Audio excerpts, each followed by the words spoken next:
সাইয়্যিদুল ইস্তিগফার, ক্ষমা চাওয়ার সবচেয়ে শ্রেষ্ঠ ভাষা আল্লাহুম্মা আনতা রব্বি।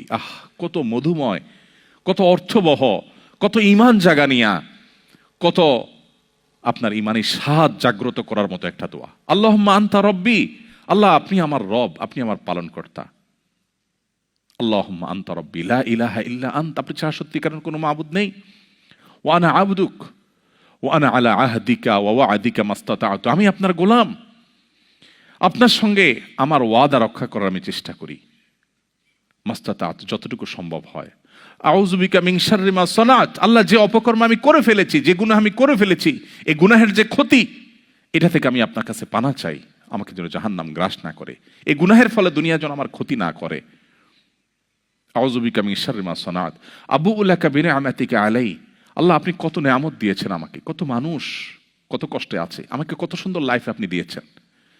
ওয়া আবুউ লাকা বিযামবি, এত ভালো লাইফ দেওয়ার পরও আমি আপনার নাফরমানি করেছি, সেটাও আমি স্বীকার করি।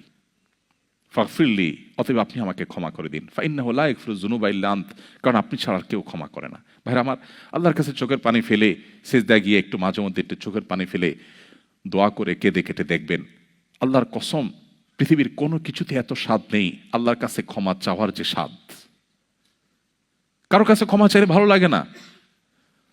আল্লাহর অলৌকিকত্ব যে তার কাছে ক্ষমা চাইলেও আপনার অন্তর দেখবেন, একটু চোখের পানি ফেলে যদি 2 মিনিট দোয়া করার সুযোগ পান, যখন উমরা যান, রমজানে যখন দোয়ার সুযোগ হয়, অথবা সারা বছর যেটা হওয়া উচিত, এ দোয়ার পর যে ফিলিংসটা হয় সেটা খুবই তৃপ্তিদায়ক। একটু চোখের পানি ফেলার পর, একটু দোয়া করার পর অসম্ভব ভালো লাগায় কাজ করে, যেটা পৃথিবীতে অন্য কোথাও হয় না। কারোর ভয়ে কাঁদলে আপনার ভালো লাগবে না, বাট আল্লাহর ভয়ে কাঁদার পর আপনার ভালো লাগা কাজ করবে। সো এই প্র্যাকটিস আমাদের হওয়া উচিত নিয়মিত। আল্লাহ আমাদের তৌফিক দান করুন।